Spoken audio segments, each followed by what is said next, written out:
Assalamualaikum warahmatullahi wabarakatuh. Perkenalkan, nama saya Muhammad Rafli Hidayatullah dengan NIM 242410102082. Kali ini saya akan menjelaskan tentang remedial saya pada kelas praktikum sistem basis data. Saya sendiri mendapatkan tipe soal F. Nah, bisa lihat sendiri ada soalnya. Nah, kita langsung masuk ke soal intinya. Yang pertama A, identifikasilah entiti beserta atributnya. Yang kedua, tentukan relasi antar entity. Yang terakhir, gambarkan ERD, entity, entity relationship diagram, lengkap dengan atribut dan relasi antar entity. Yang pertama, identifikasilah entity beserta atributnya. Satu, toko buku. Terdapat ID toko, nama toko, dan alamat. Yang kedua, kasir toko. Terdapat ID kasir, nama kasir, serta alamat. Yang ketiga, mahasiswa. Terdapat ID mahasiswa, nama, serta alamat. Yang keempat, transaksi. Terdapat ID transaksi, ID daftar, ID kasir, ID mahasiswa, tanggal, diskon, total, metode pembayaran, serta nomor struk. Yang kelima, daftar pembelian. Terdapat ID daftar, ID jenis buku, dan ID alat, serta jumlah. Yang keenam, buku. Terdapat ID buku, judul, penulis, harga.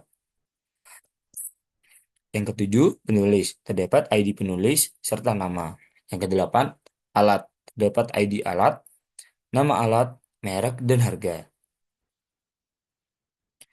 Soal yang kedua, yang B, tentukan relasi antar entity.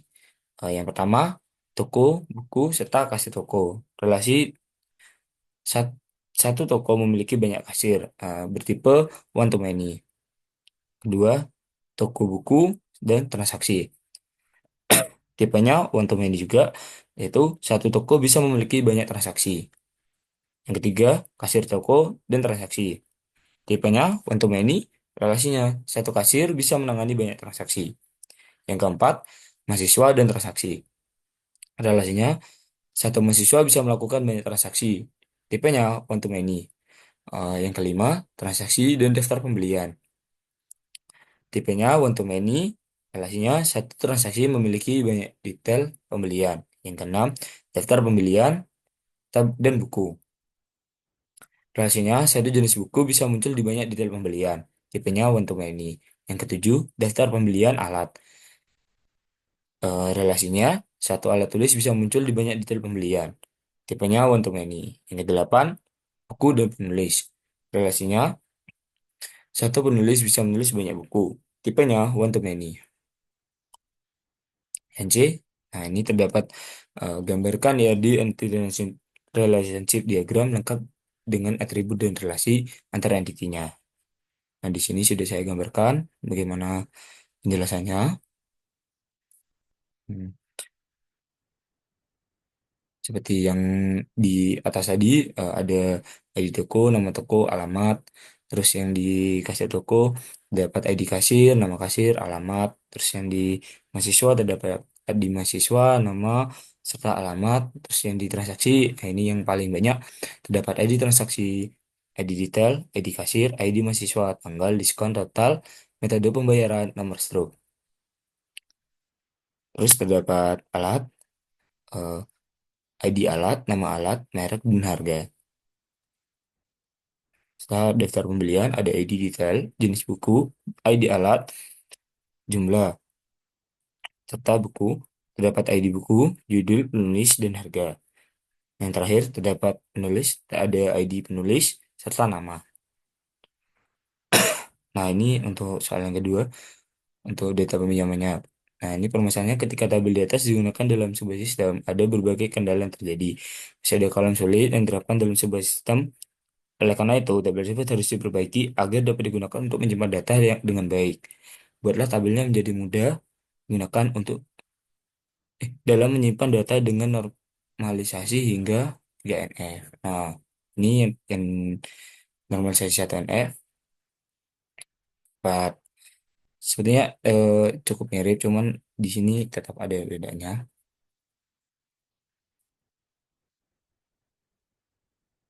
Terdapat ID pinjam, tanggal pinjam, tanggal kembali, ID anggota, nama anggota, jenis anggota, buku yang dipinjam, pengarang, penerbit, tahun terbit, dan nama petugas.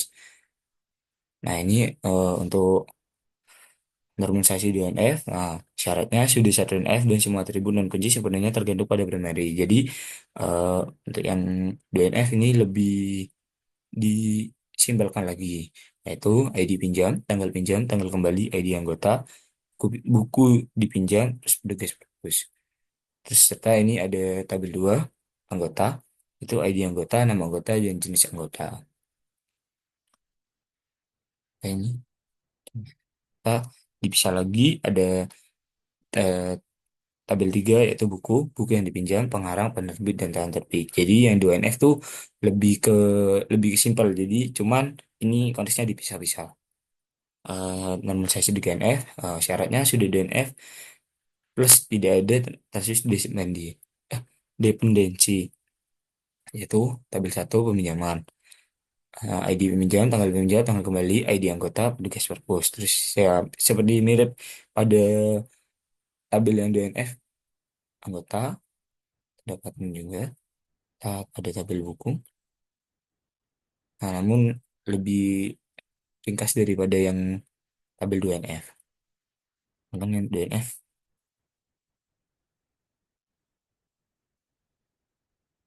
ini yang 3NF.